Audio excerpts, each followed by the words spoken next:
Yeah, I keep hearing great things about it. I've never been there. But it's like 15 people. But, right. And, yeah,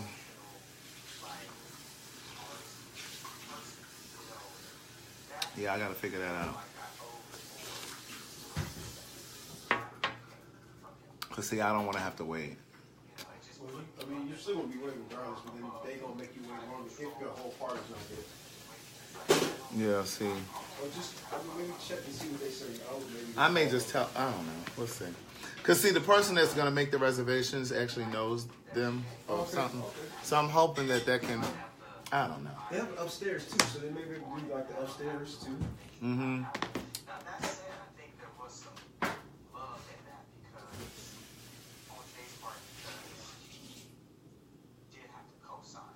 Let me turn this off so you get you the live nations and these different companies co-signed with me, and I was in debt. They did have to go. I was trying to be asked for money. Oh, that was him. That was the other one that lost his money. Derek J is supposed to be on this way over here. We're gonna do a podcast. You know Derek J? Derek J is the one on Real Housewives of Atlanta that wear the heels. Well, he's not on there anymore. Oh, the makeup artist. No, he's a hairstylist. The one that's on Star? The TV show Star? No, that's Miss Lawrence. Oh, I don't know who Derek J is now. Derek J was on...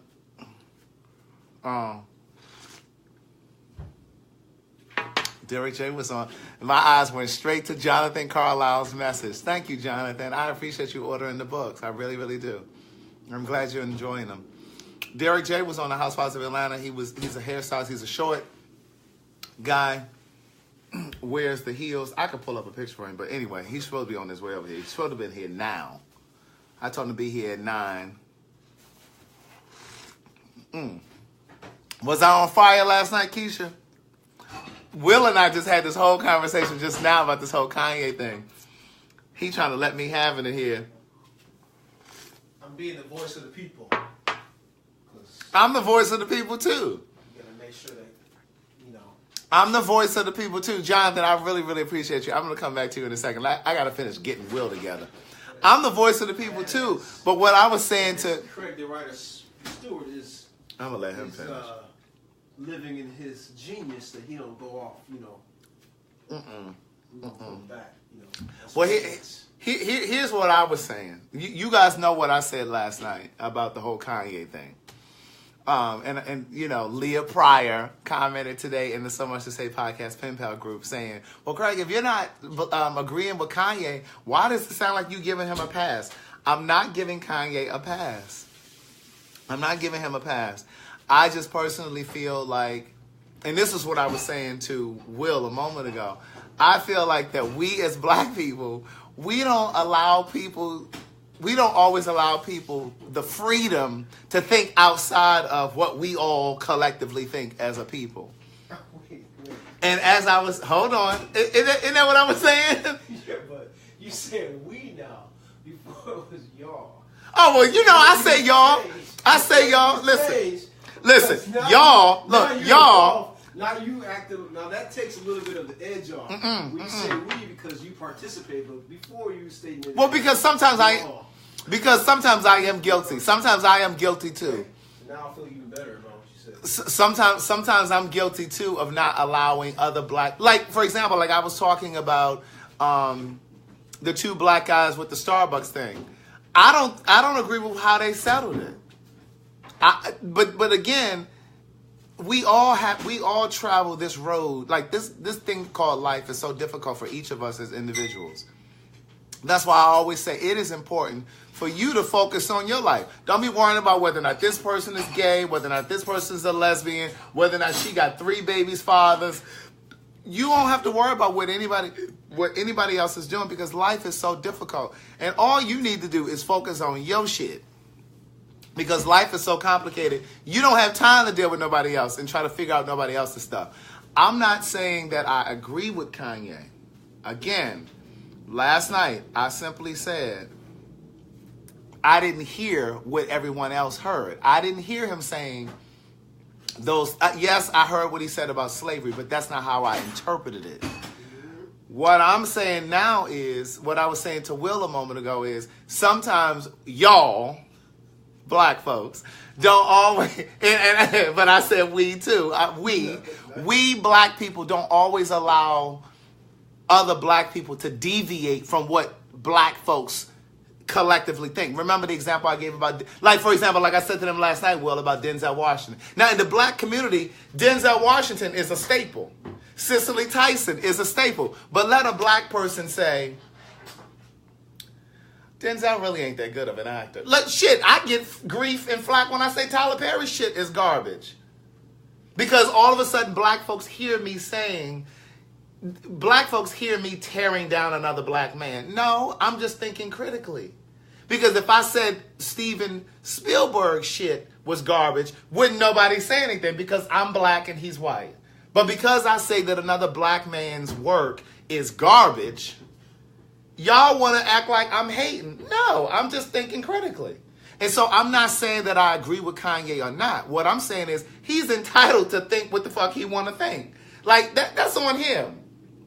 That's on him what he thinks. That's all I'm saying. So, like, the example that I gave Will a moment ago was when Steve Harvey went and met with I don't even say President Trump, but when Steve Harvey went and met with Trump, right? When Steve Harvey met with Trump, y'all were pissed.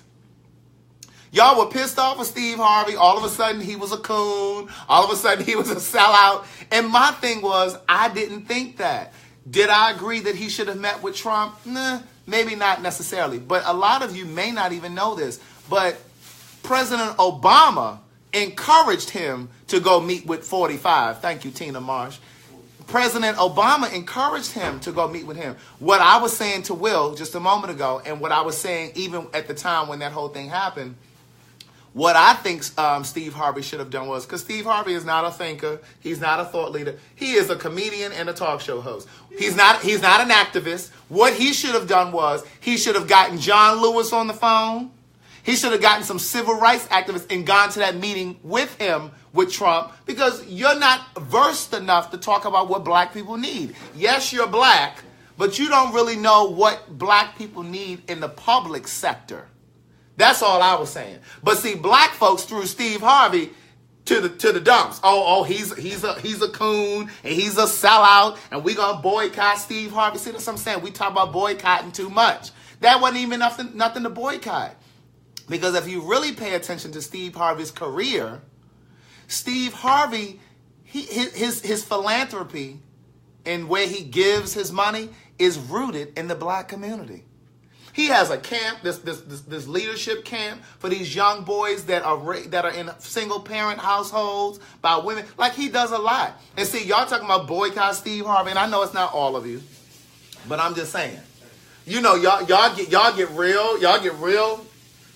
Look, y'all get real up here.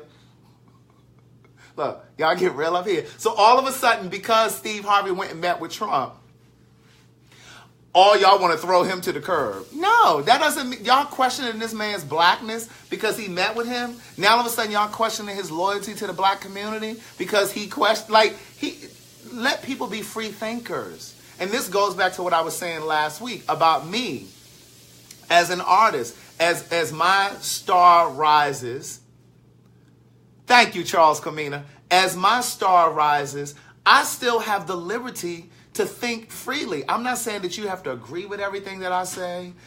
I'm not saying that at all. But don't try to put me in a box.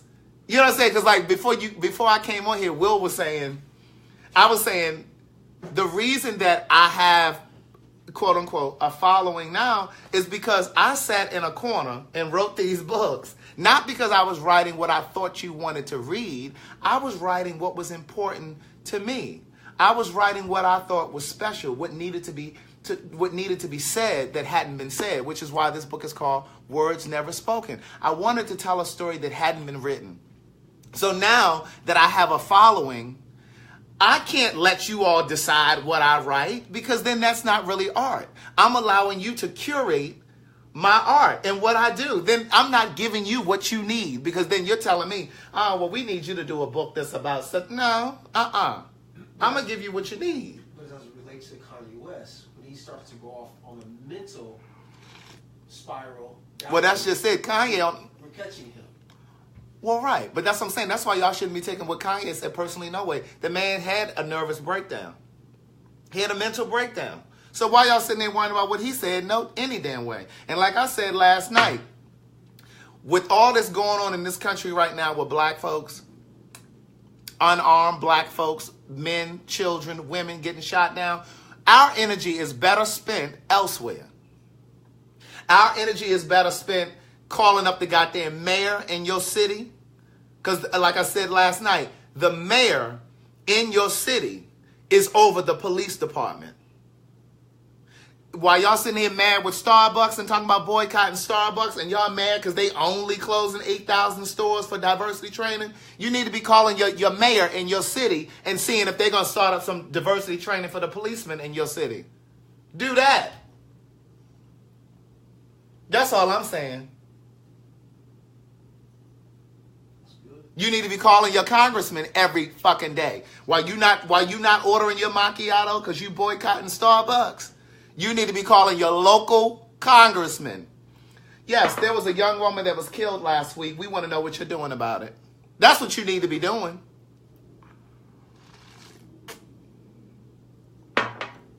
All this energy that y'all expending on Kanye West, you could be using to listen. Call down to your local congressman. We could be assembling to go on up here to D.C. and stand outside this White House. But you know why we don't do that? Child, I got a job. I can't leave my job. I got a job, bitch. I can't take off. I ain't got no time. I can't lose my job. It's the same reason why them NFL players are still out there on that field. Because like I said last night, and I've said many times before, the players in the NFL have the power. It's 80% black. I had this conversation last night when I got off my live. Someone made a really good point. He was just like, first of all, you could never get the cooperation of the entire NFL. Good day thinkers, thought leaders, progressives, and dreamers. I'm CraigTheWriterStewart, and this is the Facebook Live version of So Much to Say. These are my thoughts in my voice on black shit, white shit, gay shit, and everything in between. We were having this conversation last night, and part of the reason why the NFL boycott wouldn't have worked, or it isn't working, is because you have rookie football players that are just coming into the league. And if you are just coming out of college and you got a $3 million contract, you got a baby's mama, you got your mama that raised you by herself all her life, ain't no way in the world you're going to take a knee and this is your first time or your first year in the league. I get that. But here's the reality. It still could be effective without new players. Because even if we just looked at the veteran players, it's enough of them that they could have shut down the NBA or NFL. It's enough of them. But even at that level, they're like, I need my check. And part of it is because they taking care of their entire family. So they can't miss a check. Because they taking care of their aunties. They taking care of all of the children in the family. So they can't forfeit a check. But that's a sacrifice. It's the same kind of sacrifice that them black people, our ancestors, made when they decided not to get on that bus. And they were walking around in them dress shoes. I'm going to keep going back to them dress shoes. They walking around in them dress shoes. That's a sacrifice that they chose to make. They made sacrifices too. But see, we're not willing to make certain sacrifices. And it goes back to what I was saying before about if we really want to make change, like y'all good for posting these videos about, black people getting shot and getting mistreated by the cops. Y'all good for posting these videos. But let's see how many of y'all gonna pull y'all money out of Christmas and Black Friday. Oh no, the sale is too good, child. I got to go and get this. So don't tell me about how outraged you are about Kanye if you're not doing your part. You got to do your part. I don't give a damn what Kanye said. This is a smoothie. It's fresh kale, fresh mango. That's what Will was over there doing. He made it up. It's fresh kale, fresh mango, fresh cantaloupe. He just stood over there and cut it all up like we in a restaurant. Fresh kale, I'm starting over again. Fresh kale, fresh cantaloupe, pineapple, fresh pineapple. He had a whole pineapple over there. He just sliced it all up. Banana. What else in this smoothie, Will? He can't hear for shit. He need a miracle here. It's kale, kale, cantaloupe, spinach, pineapple, banana. And I put pea protein in mine. Oh, and mango. And I put pea protein in mine. And I use orange juice for mine to make it up. But if you're outraged, then when y'all gonna stop shopping? When y'all gonna open up this black-owned bank account? Now, I done gave y'all some action items. And you know what else? Some of y'all so quick to be talking about Kanye and talking about Steve Harvey. But y'all be quick to say, oh, child, I can't support no black business. They just don't treat us right. And they always trying to get over. Y'all make these gross generalizations. But then as soon as somebody white say something, y'all in y'all feelings. You got to relanguage how you say shit. I'm always on here telling y'all to support black businesses. Hi, Tina. You want the Cash App? My Cash App is The Writer. I know I'm about to blow a gasket. My Cash App is The Writer. But walking around saying you can't support a black business and, oh, I don't support black business, I'm sorry. That's just as toxic. That's just as toxic as, thank you, Lolita, for putting that up there. That's just as toxic as being a Trump supporter. You walk around talking about you can't support black businesses. Those of you that sent me stuff through the P.O. box, I went and got the slip today. So I have 3 packages. I'm going to get those tomorrow. I'm going to pick them up tomorrow. By the time I got there, the inside was closed, and I just have the slip. In fact, Rashard just brought me the slip. So by the time he got there, it was closed. But I'm going to go and pick them up tomorrow. So I'm thinking that it's Bianca's. I'm thinking that it's Tiffany's. And I don't know who the other one is from. But it's 3 packages over there. So I'm going to get those tomorrow.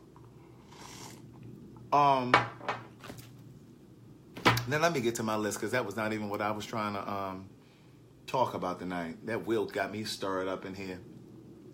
The Shy is very good. It's a very good show. My show that's about to come back on at the end of this month is Queen Sugar. When I tell you I can't wait for Queen Sugar to come back on.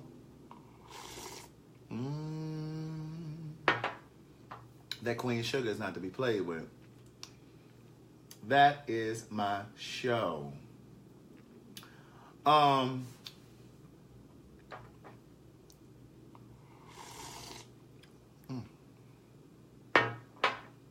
This smoothie is really good.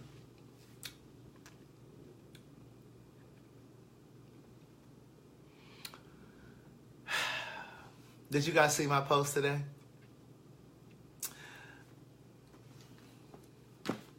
Both of these books are now available on audible.com. This one became available today. Hey, Charity. Hey, everybody. This is my friend Charity. She was in, was it Selma? It was Selma, Charity, right? Charity was in Selma. She was the young woman in the movie that was running and her son got shot. Y'all remember that part? That's Charity. Charity was in the theater company that I used to write for when I first moved here. Remember when I first moved to Atlanta and I was writing for YEA? Oh, and Charity's husband created the cover for this book.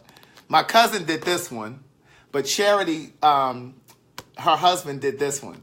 Her husband did this one. That's my girl right there. That's Charity. Listen, let me tell you a little something about Charity, if I can. When Charity got that part in Selma, I remember she wrote this glowing post on her Facebook, and she talked about how she had gotten away from the art because she was one of the ones, and I don't know if you remember this, Charity, but I used to tell her when she was in YA, I had just graduated college. She was young. I think you were still in high school, but she was in this theater company.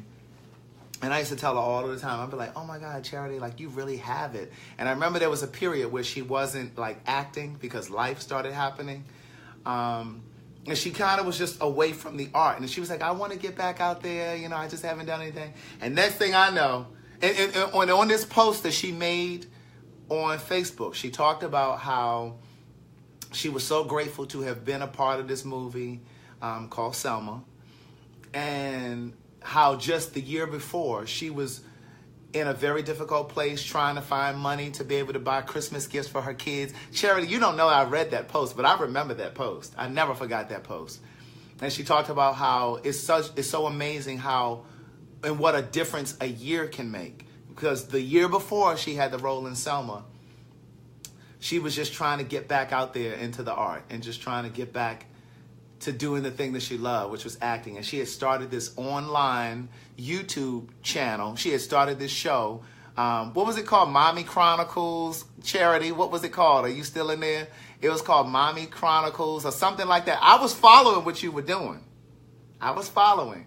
I can't remember what it was called. Was it called Mommy's Chronicles? But basically, she was trying to get back into the acting thing. And like I tell you guys all the time, create your own shit. Stop waiting for people to do shit for you.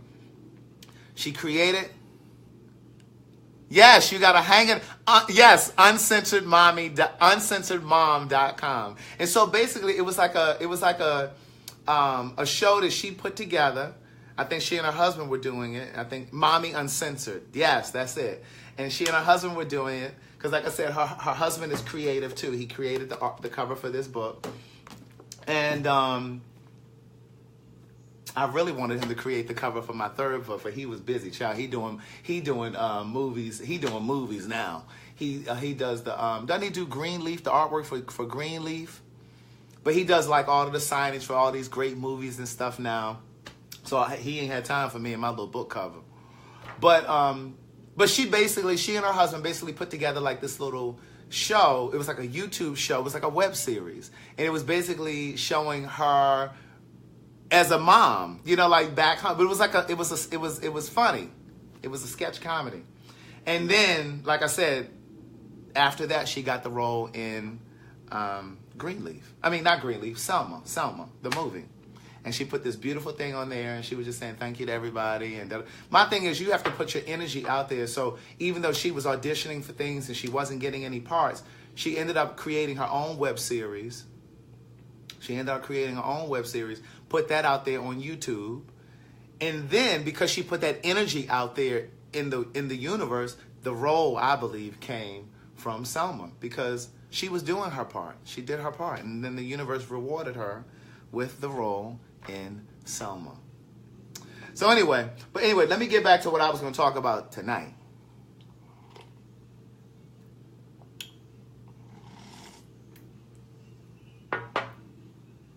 That slurping is dangerous, but it's good. Where's my... Let me tell you this story.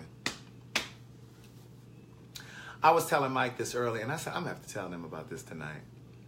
Oh, but yeah, so the audio version of my second book is now available. So the first two books, Words Never Spoken and One Thing for Certain, Two Things for Sure, are both available on Audible. So if you don't want to read, or if you're a lazy reader, I will read it for you. Just go to audible.com, type in Craig Stewart, or you can type in the title of the first two books, and then it will come up. You hit that download button. You can listen to it on your phone. You can listen to it in your car, wherever you're going to listen to it. But I appreciate those of you that went and downloaded the book today.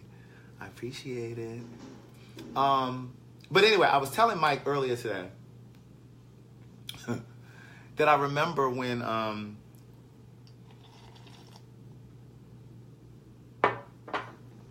was younger, like in my 20s, and I first kind of started coming out.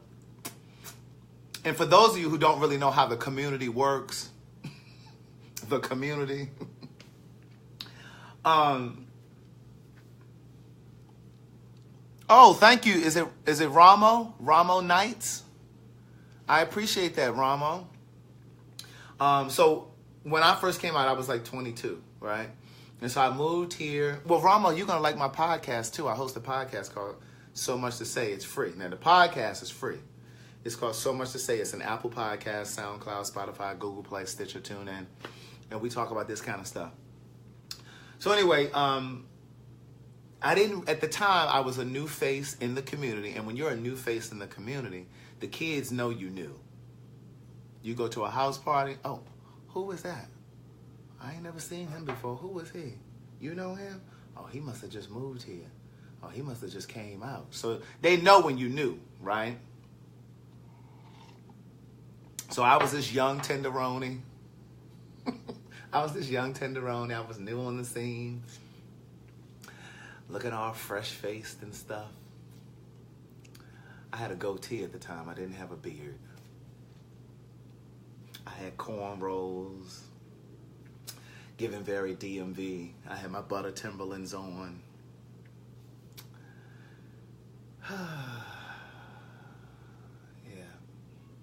So anyway, I'd be out and about, and they'd be like, who is that? Oh, who? Yeah, he fresh meat. Yeah, he fresh meat. And so, and that's not just with me. That's with period. When you new to the community, they know you new. And so they be trying to get with you first, right? And so I remember a friend of mine, God rest his soul. He's dead now. He went on to glory. And let me do a little segue about this. I didn't even know my friend's age. Like when he died, I didn't know he ended up going into a hospice and everything and died. I found out he died because a friend of mine called me, had emailed me the man's obituary. I said, what? He died? When did he die? And then we saw his actual birth date on there because he was lying to us for years about his age. But this particular friend had a friend, the one that passed away. He had a friend that used to come down here to visit all of the time from this little small town in South Carolina. Because you know listen, the gays from the little Carolinas and stuff, it's like they come to Atlanta to punk. They come to Atlanta to punk, right? P-U-N-K. You know, they come to Atlanta to let their hair down.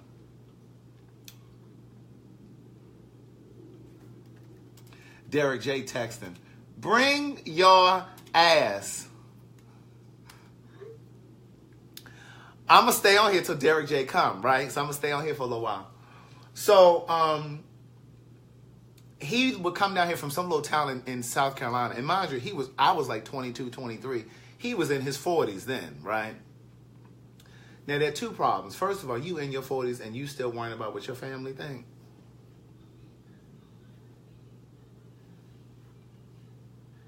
Sir, when you going to come out the closet? What you going to do? Are you going to?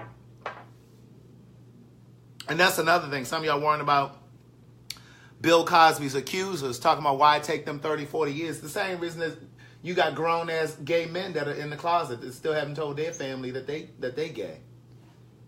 They're still walking around here acting like don't nobody know they gay because they haven't had a conversation.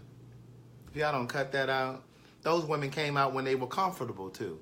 The same reason with the gays. Y'all come out when y'all ready to come out. That's a very personal journey, and you have to do that when you're ready. When you're ready.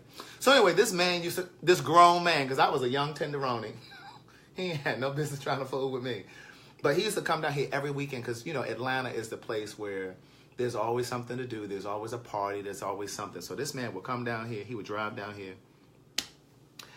and he was so sweet on me.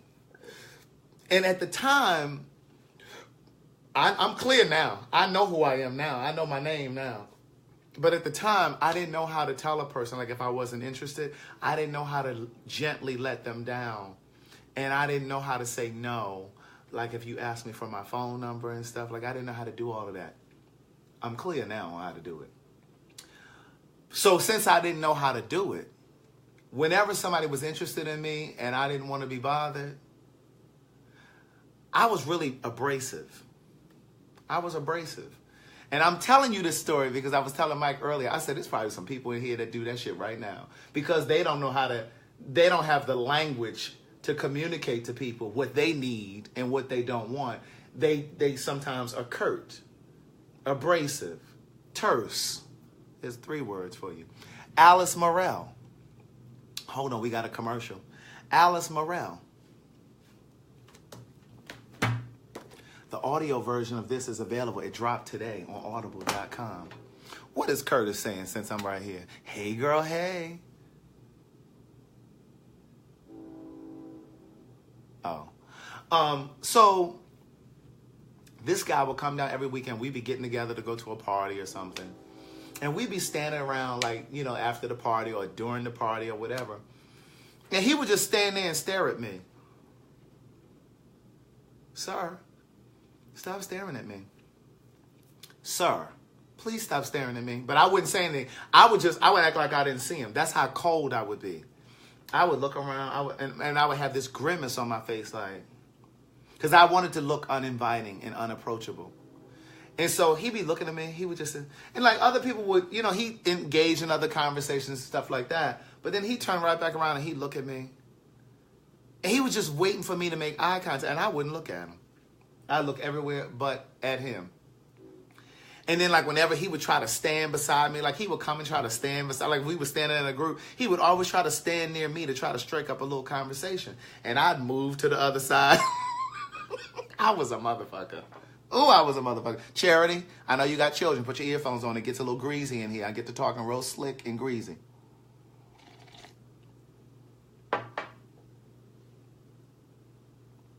So let me segue real quick. So Derek J was supposed to be here at 9 o'clock, right? So I had offered to cook. I gave him 3 options. I said, do you eat seafood? He said, yes, I do. I said, would you like salmon? Would you like shrimp? Or would you like whiting? He ain't never replied. He's talking about, oh, I just woke up. I was asleep. Long story short, did you still want me to come tonight? I said, come on, just come on. So here he come. He gonna get over here and think I've cooked. Oh, I'm gonna have a surprise for him. I ain't cooked shit. You supposed to be here an hour and a half ago. So anyway, back to the story. So my friend who knew this guy that used to always stare at me and stuff, who used to come down from South Carolina, my friend pulled me to the side one day. He called me one day on the phone. And I will never forget him. Like every person, I believe, every person that comes into your life, they come into your life to offer you something. I personally believe that. And I will never forget, this is one of the jewels that he gave me, which is why my book that I'm writing now, the 4th book, I'm calling it Book of Jewels. Because it's just a book of the biggest life lessons that I personally learned. And so, but this guy said to me, and I'll never forget this, God rest his soul, he gone on to glory now. But he called me one day, we were talking, and he was just like, you know, I know you don't really like Wilson. The guy's name was Wilson, that used to come down here from South Carolina. He said, I know you don't like Wilson, I know you're not interested. He said, but Craig, he said, I notice how you are. He said, you're kind of short with him, you're kind of mean. And he said, and remember, I was in my 20s. And he was like, Craig, you don't have to be interested. He said, but there's a way that you let a person know that you're not interested. He said, because you could be missing out on a very good person. You could be missing out on a very good friend. And he said, so just let them know, hey, I appreciate that. I'm just not interested, though. He said, and you just never know what that person can bring to your life. And I said, you know what? You're right. You're right. I can be better. And so I wasn't better right away. Say he wasn't better right away. It took him some time, but he heard the lesson. but it wasn't right away. You know, you got to lean towards the change. Like those of you that are smoking cigarettes, I'm not saying you got to drop them cigarettes tonight, but lean towards coming off them cigarettes. Same thing with the meat and all that other stuff. Lean towards it, right? Leaving that dead-end relationship that you in, that you keep saying you're going to leave. Lean towards better. That job that you say you're going to leave. Lean towards better, okay? So it was a few years later when I actually applied that lesson to my life. I tell this story in my first book. I used to go to this church here. I'm not going to say the name of the church. I used to go to this church here. And it was me, myself and a couple friends. We used to go to this church.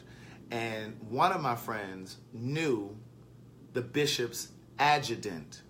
Now, the adjutant is the assistant, the person who helps the pastor get dressed and, you know, all that stuff. He sits up there on the thing with him. So this adjutant used to look at me. Sir, you supposed to be listening to Corinthians.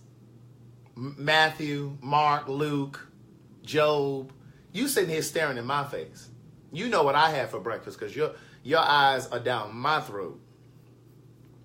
He would sit up on this podium, not podium, but you know, what's it called? The altar. He would sit up there. And he'd be looking at me. Long story short, he ended up, all right, Fatima, way to go. So he used to look at me. So he ended up telling my friend that he liked me, right? And so I'll never forget, it was a Super Bowl weekend. And the guy was going to fly, because he was a flight attendant. The adjutant had a full-time job, and he was a flight attendant by day. And so one day he walked up on me. I never forget, he walked up on me after church. When I say, y'all go to church looking for dates, and I'm not just talking about the gays.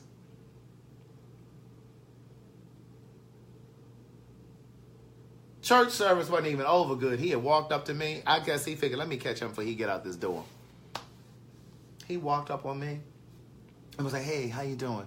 He said, I just wanted to tell you that I've just always just blah, blah, blah. I'm not going to go into all the specifics because y'all going to think I'm just trying to suck my own dick.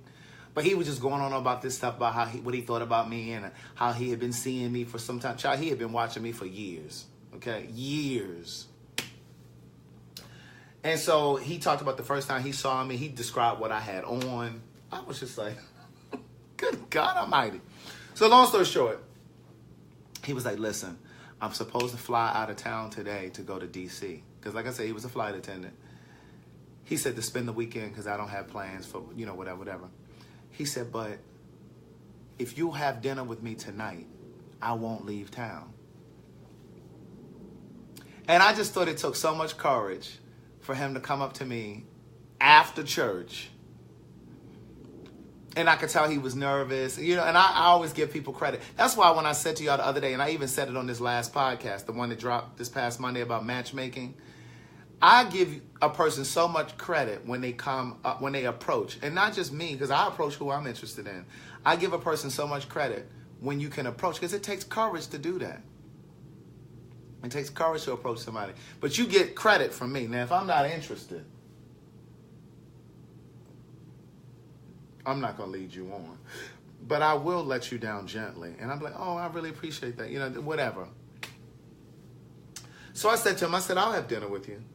So we ended up having dinner, and then we talked on the phone a couple of times. And then one time he invited me over for dinner. He had cooked. And in that particular and I was applying the lesson that my friend who passed away, I was applying that lesson. I was like, by this time, I knew that I didn't like the guy like that. But I was trying something different. I said, let me at least try to just be his friend because he could be of value, an asset in my life at some point. And so at the dinner at his house, he said to me, I really like you and I really would like to get to know you, and is that something you'd be open to? And I told him, I said, I think you're a great guy. I said, I think you'll make an amazing partner for someone, but I just don't see that for us. I'm just not interested in that way. And he was like, well, I appreciate that, you know, and that was the conversation. Fast forward, and I talk about this in my first book.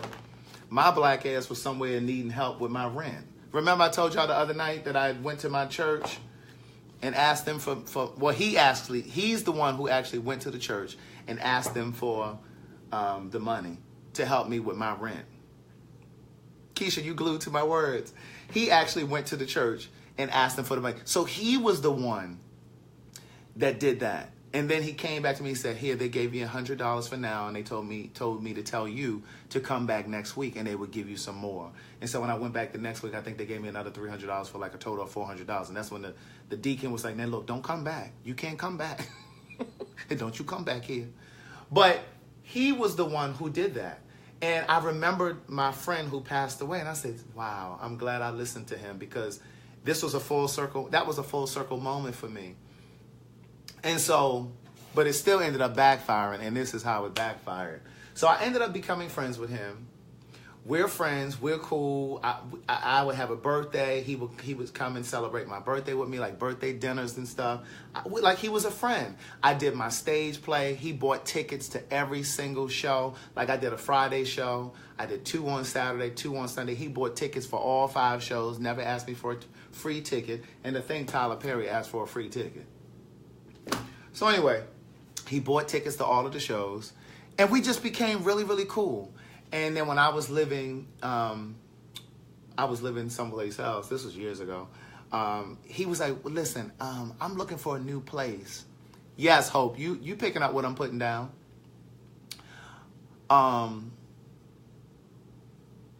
When he was moving, he was about to move, he said, listen, I don't want you to think that I'm rude, but would you mind if I looked for an apartment in your complex? This was like back in, I don't remember what year this was.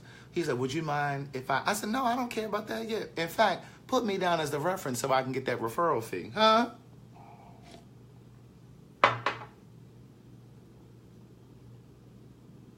So he ended up moving to the community that I was living in. And we would be cool. Like, he didn't bother me or nothing like that. Well, then one day,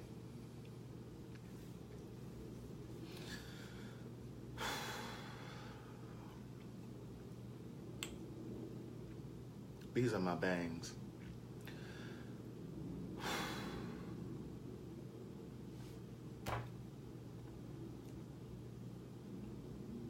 I'm in a whole new relationship. I talk about it in this book. I'm in a relationship with Jacob.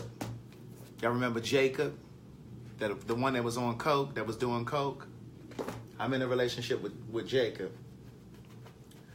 He come calling me one day. In fact, he didn't even call me. He came up on me one day. I don't even remember where I was. Was I at a party? I saw him somewhere. I can't remember where I saw him, but that thing came walking up on me and was like, that's who you in a relationship with? What's wrong with me? You wouldn't even give me a shot. Like, I mean, I was looking at him like, wait a minute, hold on. He was like, I can't believe, I was like, I almost said his name. I was like, listen, this is not the place for this. Like, what are you doing? Like, are you serious right now? He said, I just can't. He said, I need you to tell me what's wrong with me. Why didn't you give me a shot? Is there something wrong with me? Security? Is there security here? And see, and it just made me go back to why I didn't. It's always troubling for me to try to befriend somebody who's interested, because some people can't accept it. Some people can accept it and they move on. But some people, they take your kindness as, oh, there may be a chance. Tick, tick, boom, crazy. There's a chance that, they think that there's a chance, there's a chance that I can still get in there. We friends now. He gonna be sweet on me soon. I was clear. I wasn't interested. And to this day, he doesn't speak to me. Look at Renata, girl. Is that a lady? I'm sorry, I don't know. I think it's a lady. But to this day, he doesn't speak to me. He does not speak to me to this day because of that. So you mean to tell me you stopped speaking to me because wait, what? And you go to church every Sunday. And you go to church every Sunday and you walk around here not talking to me? There's something wrong with that picture. Something is seriously wrong with that picture. Now, how are you going to be mad with me? Now, so you would have preferred if I had told you, oh, okay, and I just led you on? You would have preferred that I led you on? I got another story like that.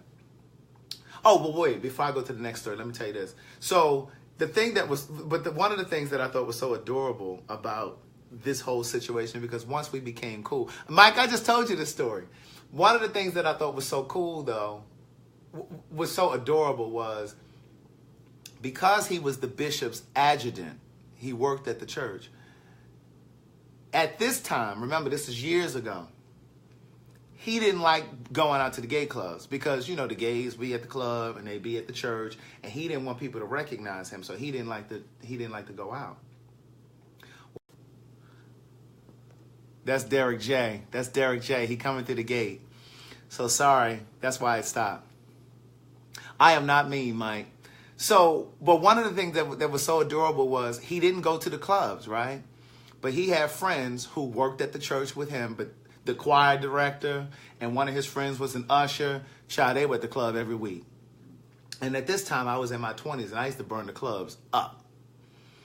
And so I was always out. So his friends would always see me at the club. And at the time, he lived way out in like Stone Mountain. And the clubs are like downtown. His friends would always want him to come out. And he'd be like, no, I can't come. I don't want to come out. And they'd be like, Craig is here. He would get on his broomstick and drive from Stone Mountain to whatever club they were at or whatever house party they were at. And then he'd get there and they'd be like, well, where is he?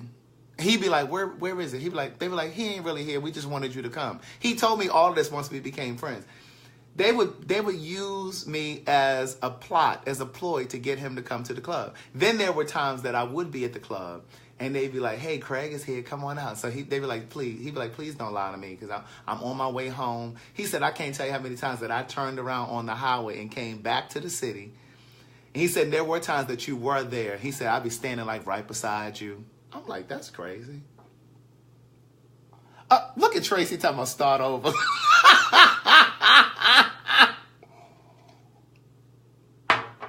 I'm like, do you know how much gasoline you burned playing with them? But it was so crazy. Like, he remembered so much. It would have been so interesting, though, if he was somebody that I was attracted to and somebody I was interested in. That's the kind of man you want. A kind of man that's going to do all that. That's the kind of man. That's when a man is trying to earn you. That's when a man is trying to earn you. When a man does all of that, that's when you can. Okay, Derek is coming. Hold on.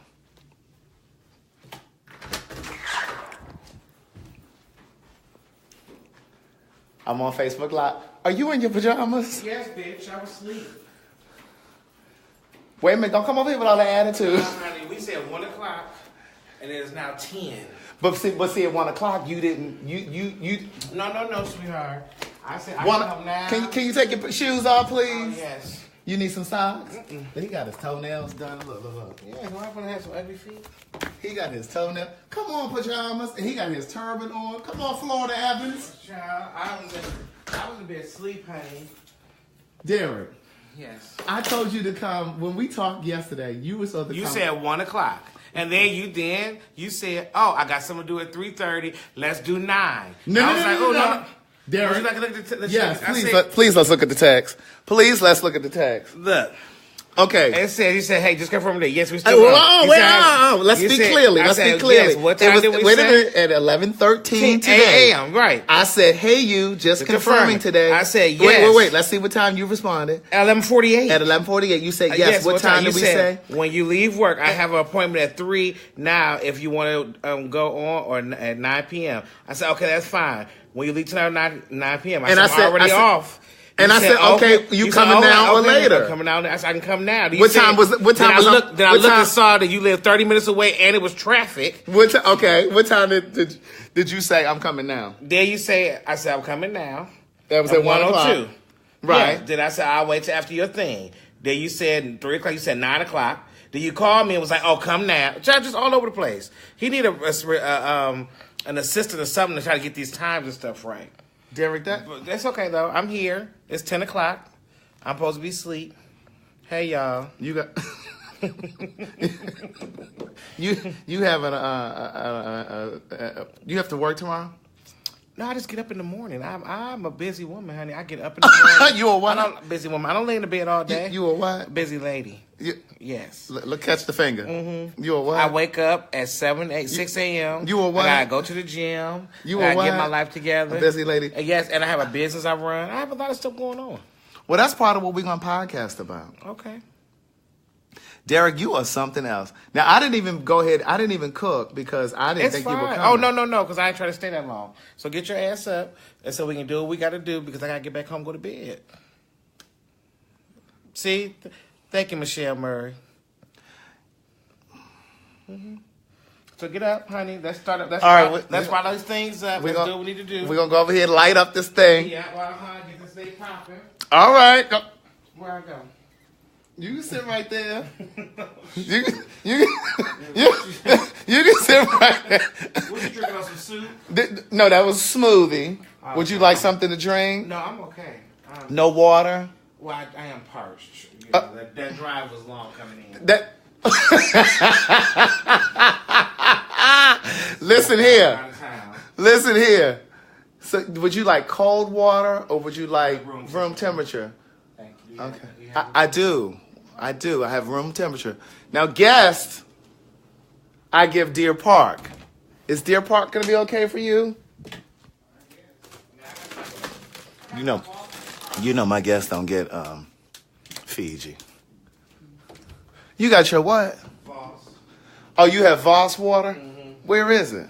Was in the car. I mean, I didn't think that people served you. Oh, you did. I live in a building with rich white women. So listen, if you need Voss, I can get you Voss water. The pen pals, they be supporting my book, so I can purchase Voss water. It's okay. No, it's fine. And I get food stamps. Do you? I sure do. I want to go get some. And you can. I can't go out to the food stamp office. Baby, you can do it from the comfort of your home right online. It's compass.ga.gov. But I said I ain't got to go out there? No, you don't. Okay. You apply right online. I be in Whole Foods. $200 sunglasses on. Yeah, let me get this sea bass, please. Oh no, I want the organic. And then you get up to that register. I would do that. You whip out that change purse. All right, listen, y'all. This podcast that I'm about to do with Derek is going to be not this Monday coming.